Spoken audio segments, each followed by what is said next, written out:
jeudi 23 octobre 2025. Et nous nous dirigeons sous un grand soleil.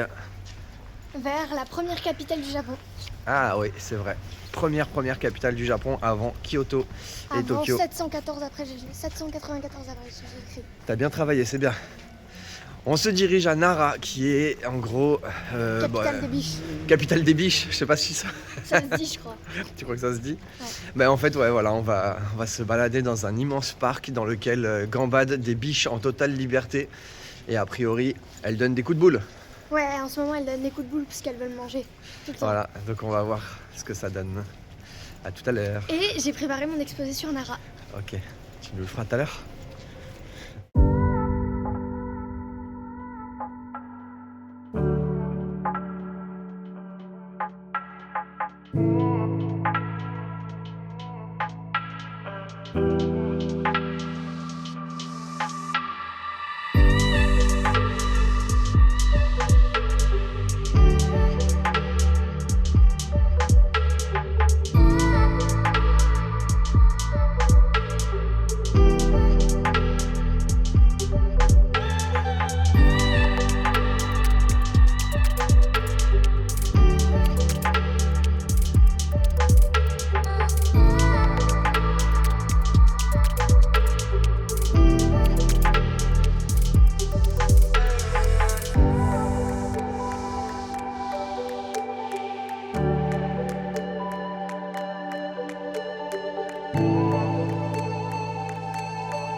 Bon, c'est très bizarre. Je suis pas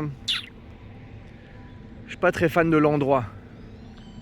Enfin là, ça va mieux. Bon, en gros, en fait, quand on arrive, je m'attendais pas à ça, je crois. Mais quand on arrive, il y a des biches partout. Évidemment, des gens partout qui leur donnent à manger.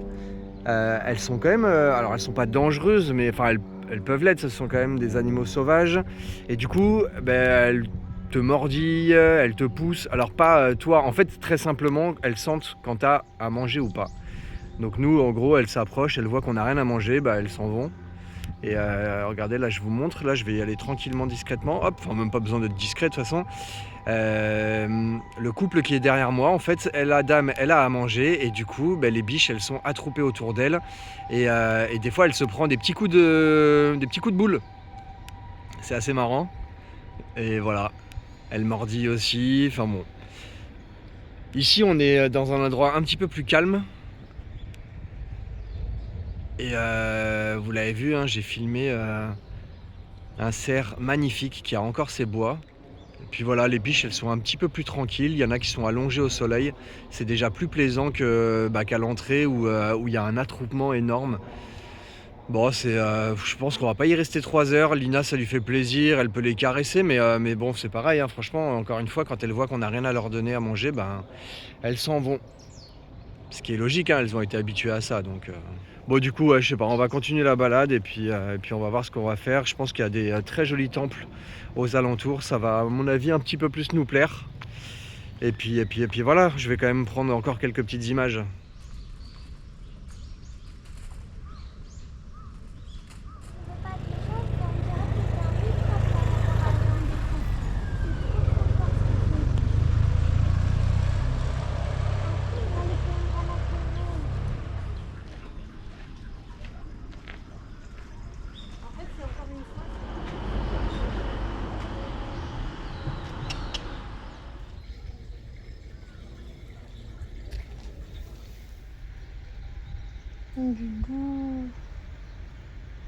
En exclusivité.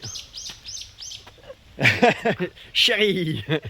Mon ressenti, l'entrée dans le parc, j'ai pas du tout aimé parce qu'effectivement, je trouve que c'est trop quoi, trop d'intervention humaine sur la nature, alors qu'à la base, quand même, elles sont censées être en liberté, mais en fait, c'est de la liberté contrôlée par la nourriture qu'ils vendent et qui est donnée. Après, je vais venir temporiser, on s'est éloigné très vite, on est parti direct vers le fond, et en fait, vers le fond, c'est vachement plus sympa, c'est joli et c'est agréable, il n'y a pas de monde et les gens les nourrissent pas ou peu, ou en tout cas, peut-être pas forcément avec ces galettes à la con. Donc, non, c'est pas mal, c'est pas si mal. Voilà, merci. C'est très paisible. Ouais, là où on est, oui, c'est paisible. C'est un très joli parc après. Ouais. Bon, je vais aller essayer de choper le ressenti de la vice-présidente spécialiste en animaux. On va voir ce qu'elle en pense. J'ai réussi à attraper la vice-présidente. La vice-présidente s'enfuit, telle une biche. Bon, la vice-présidente, elle nous parle un petit peu de ce parc. Je vais m'en exposer. Non, ton parc à biche d'abord. Mon parc à biche. Ton parc à biche. Bah, c'est joli, hein. Ok, qu'est-ce que tu penses un petit peu là des animaux et tout? C'est trop mignon. Et du coup, le fait qu'il y ait beaucoup trop de monde et tout ça, non, toi, ça te va? C'est dommage quand même. Ouais, après, elles y sont pour rien, elles. C'est tout? Bah. C'est ton ressenti? Vous voulez m'en exposer? Non, mais on va le faire, ton exposé. Nara, elle a joué un rôle capital dans les débuts. Il y a une biche. Il y a une biche qui passe sur le pont et qui fait du bruit. Allez, vas-y. Donc, Nara, elle a joué un rôle capital dans l'histoire du Japon, parce qu'en fait, avant Tokyo et avant Kyoto, la capitale impériale, c'est elle qui a été la première capitale du Japon. Donc, elle a été la première capitale permanente. Donc, elle a été le berceau de la civilisation japonaise, que ce soit dans la politique, que ce soit dans l'art, dans la culture, dans la religion. Et donc ça a commencé en 710 après Jésus-Christ. La capitale, elle est établie à Eijō-Kyo. Donc Eijō-Kyo qui signifiait Nara. Alors, la capitale, elle a été inspirée des capitales chinoises. Donc la ville devient le centre politique, religieux et culturel du Japon. Et c'est à cette époque que le bouddhisme prend un essor énorme, avec la construction d'énormes temples. On a pu en voir certains, on pourra en voir certains dans la vidéo de Kyoto. On a vu des sanctuaires shintoïstes, mais aussi des temples bouddhistes, oui. Et ça a pris un essor considérable au début, à Nara, en 710 après Jésus-Christ. Le plus emblématique, c'est le Todaiji, qui abrite une immense statue de bronze du grand Bouddha, le Daibutsu. Et On va aller la voir après. Bah voilà, on va aller la voir après. Et faut savoir que les biches, elles sont pas arrivées par hasard, elles ont pas fait « Oup, on apparaît ». Non, la légende, en fait, ça commence par une légende. Et la légende raconte que les biches, elles sont considérées comme les messagères des dieux shintoïstes. Et elles sont arrivées à Nara avec la divinité Takemikatsushi. Ok. Takemikatsushi, qui serait venu à Nara sur le dos d'un cerf blanc pour protéger la nouvelle capitale. Et depuis, elles viennent, elles sont vénérées, elles sont en liberté dans ce parc. Bon, en liberté, je l'expliquerai à la fin de l'exposé, je suis pas tout à fait d'accord. Bien que la capitale, elle ait été transférée à Kyoto après, puis à Tokyo, Nara, elle a conservé une immense richesse culturelle et religieuse par rapport à ses temples, à ses sanctuaires et à ses sites archéologiques. Et ils sont parmi les plus anciens et les mieux conservés et les mieux préservés du Japon. Aujourd'hui, le parc de Nara, il est célèbre dans le monde entier pour ses biches qui se baladent entre les temples, les rues, les visiteurs. Et donc, pour une petite conclusion, Nara, c'est une ville où il y a de l'histoire et de la nature. Et en tant que première capitale permanente du Japon, elle a posé les fondations de l'identité culturelle et religieuse du pays. Les biches, elles sont sacrées ici. Et malgré tout, les gens, ils viennent avec des petites galettes. Mais ils s'en fichent, moi je pense qu'ils s'en fichent des biches qui sont mal en point. Et c'est pas si bien que ça, Nara, parce que Au tout début, on a vu une biche qui, je pense, est tombée dans un fossé et qui n'arrivait pas à bouger sa patte. Et je pense qu'il n'y a personne pour les surveiller. Et du coup, je pense que c'est un peu dommage de ne pas pouvoir préserver ce parc alors qu'il y a des choses exceptionnelles à voir. Voilà. Ok, merci. L'exposé de Lina était super. Au top. Juste par contre, effectivement, moi je me rends compte quand même que les Japonais viennent nourrir les biches, mais pas du tout en mode touristique, c'est-à-dire avec des carottes, avec voilà, ils viennent les nourrir et respectent ce truc sacré. Mais après, on est au Japon et en fait au Japon c'est des contrastes et donc tu as le côté touristique qu'il faut aménager. Donc on dit tu ne nourriras les biches qu'avec les petites galettes qu'on va te vendre parce qu'elles sont bonnes, mais en même temps ça les rend dépendantes. Donc en fait c'est une histoire de paradoxe et de contraste et c'est tout le résumé du Japon, je pense. Oui, enfin le contraste va plus loin, c'est-à-dire que le contraste c'est aussi par rapport à là où on est par exemple actuellement, dans un endroit super paisible, il y a des tortues, il y a des biches qui sont allongées au soleil et effectivement là il y a moins le côté masse et dépendance que peuvent avoir les biches par rapport aux touristes qui leur donnent à manger. Mais parce que le quart de touristes il s'arrête. Oui, il va juste à l'entrée, effectivement. Et dernier petit point par rapport à l'exposé que Lina vient de faire, la biche qui effectivement était blessée, qu'on a vue à l'entrée, moi je pense qu'il y a quand même des personnes qui s'occupent du parc. On n'en a pas vu, après voilà, ça m'étonne. On va se renseigner, ouais, mais ça m'étonnerait qu'elle soit quand même laissée comme ça à l'abandon, enfin à l'abandon. En tout cas, des biches blessées, ça m'étonnerait qu'elles soient laissées telles quelles. Donc bon, on va voir au fur et à mesure de la journée. Mais de toute façon, comme on reviendra dans 1 ou 2 ans, on pourra vérifier. Ouais, ok, Lina reviendra dans 1 ou 2 ans, ouais. Moi j'aimerais bien revenir mais pas tout de suite. Universal Studio. Ouais, bah gagne au loto. Bon voilà, c'était la partie instructive de cette vidéo. À plus tard.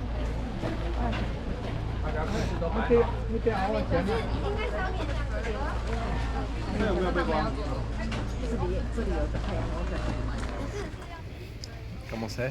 C'est pas mal, je trouve juste que les pâtes elles sont un peu trop gluantes. Ah, mais c'est le principe du donne. Bah oui, mais. bon. J'ai pas encore goûté, mais voilà le repas de ce midi. C'est notre premier resto. Ouais, c'est vrai, hein.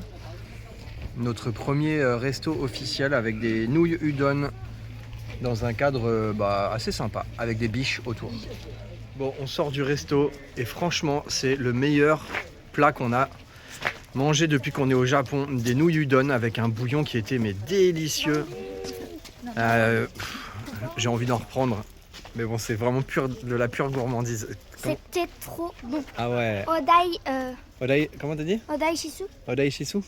Il y a une biche qui nous regarde. On a carrément mis Google Traduction pour dire que c'était délicieux aux dames, elles étaient trop contentes. Mais ouais, franchement, excellent. Bon allez, on est reparti pour une petite après-midi dans le parc. Et puis là, on arrête d'ailleurs On va arrêter de côtoyer les biches, on va aller se faire un peu de temple pour changer. Pas du tout, c'est trop mignon.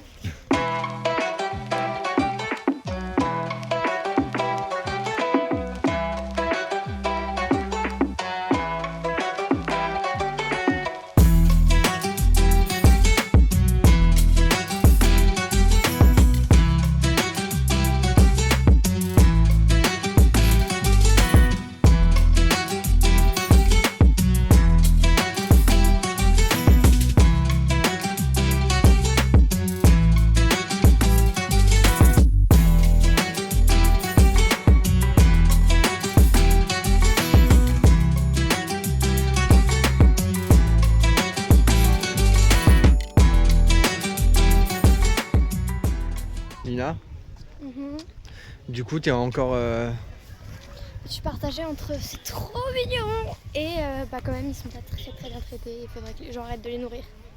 Mais en fait, alors on a lu quand même depuis tout à l'heure. Déjà les galettes qui sont vendues sont uniquement à base de farine, c'est pas du riz mais je sais plus quoi, à base de riz et d'eau. Il n'y a rien d'autre, il n'y a pas de sel, il n'y a pas de sucre, il n'y a pas d'additif, il n'y a pas de colorant, il n'y a que dalle. C'est a priori uniquement d'ailleurs ce qui est recommandé pour eux. Il faut surtout pas leur donner autre chose en fait, des fruits, des légumes, enfin quoi que ce soit, ça peut les tuer. Et en fait, c'est clairement un truc qui est supervisé en plus par la fondation de protection pour les... Deers Nara, un truc comme ça. Exactement, ouais. Donc bon, enfin voilà. Alors après, le problème, c'est pas la nourriture en soi, c'est ce que disait Sarah, c'est la dépendance que les animaux ont aujourd'hui. Et en fait, même d'ailleurs, je sais pas si ça se verra dans les vidéos, mais en fait, ils s'inclinent. Ouais, Elles s'inclinent, les biches. Et la première truc qu'ils font, c'est...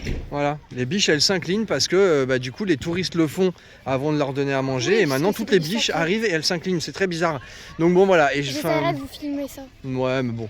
Enfin, en tout cas, ouais, J'ai un peu trop envie partagé d'aller. entre eux, c'est trop mignon et c'est pas super cool pour eux, quoi. C'est ça? Ouais. Bon, Et j'ai ok. trop envie d'aller là. Regarde. Grande pente là. Ouais, Tu dévales en courant. pareil, je vois pas l'intérêt d'aller là-haut, mais bon.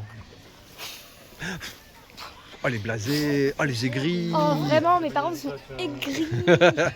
T'as Mais raison. genre Ouais. trop aigris. Bon, allez, on continue.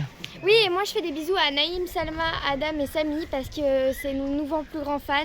Et du coup, on vous fait de gros bisous parce que vous suivez les vidéos et du coup, on pense fort à vous. Voilà, là, je vais vous filmer un exemple de ce qui est pas forcément bien pour les bêtes.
Je me fais un auto compte rendu. C'était nul! Non, je rigole. Un double compte rendu parce que je suis là. Il était temps qu'on sorte, là j'en pouvais plus. J'ai la tête qui va exploser. Petit message pour Manu et Anaïs, on comprend. Certains- Finalement, se lever à 5h du matin, Ah ouais, ça a du. c'est bien. Ça a du bon. Mais là on pouvait pas forcément le faire pour aller ici à Nara, mais oh là là là, la population qu'il y avait là sur les dernières images que vous venez de voir, c'est rempli. En plus de ça, il y a les écoles, les classes qui viennent. Et du coup, ça. C'est horrible, hein. Il y a énormément de monde. Non, mais faut pas dire que c'est horrible, mais bon, C'est horrible, c'est c'est pas horrible. agréable du tout.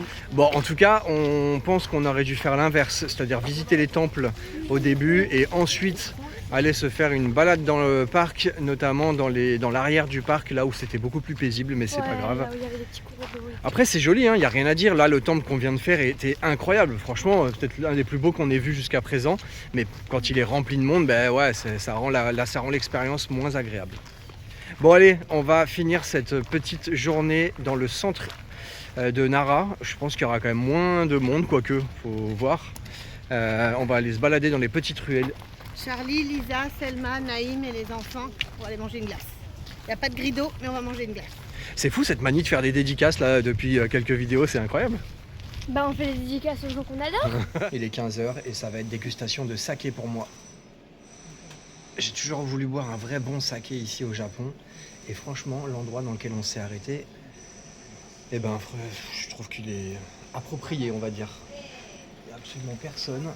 Elle parle absolument pas anglais. Elle parle very little. Very, very, very little. Il n'y a rien de moquant dans ce que je viens de faire. Parce que, Non, bon. very little. Et donc c'est pas du vin, c'est de l'alcool de riz. En fait, c'est de la fermentation de riz. Mais ça n'a rien à voir avec le saké qu'on a pu connaître, surtout à mon époque. Je sais même pas si ça existe encore, les espèces de saké. Ça existe encore dans les restaurants asiatiques. Quand on te sert un saké à la fin du repas, là, le truc dégueulasse. Je pense que c'est fini. En tout cas, ça c'est du pas vrai mon saké. C'est pas mon époque. Il y en a plusieurs sortes. Et je vais goûter. Et là, elle t'a dit no dry. Pas du tout sec. C'est bon. Ah non, c'est vraiment très très bon. Elle m'a dit dry ou je sais pas quoi. Et je lui ai dit pas dry, du coup je ne sais pas quoi. Ben, c'est un peu fruité, de toute façon si c'est pas sec c'est fruité. C'est bon. Franchement c'est très très bon, ouais. C'est Très fort sympa. ou pas? Ben, pas tant que ça en fait. Je peux goûter? Non, pas du tout. Tu n'as que 13 ans, je te rappelle. Et Un non, peu franchement mineur. Oula, c'est très bon, c'est frais. il y a quelqu'un qui veut te butiner maintenant. Ah oui. Sarah, elle avait une espèce de grosse bestiole sur le C'est bras. un- Bon, enfin voilà, à la vôtre. Je rappelle quand même que l'abus d'alcool est dangereux pour la santé. L'abus d'alcool est dangereux pour la santé et interdit de consommer aux mineurs.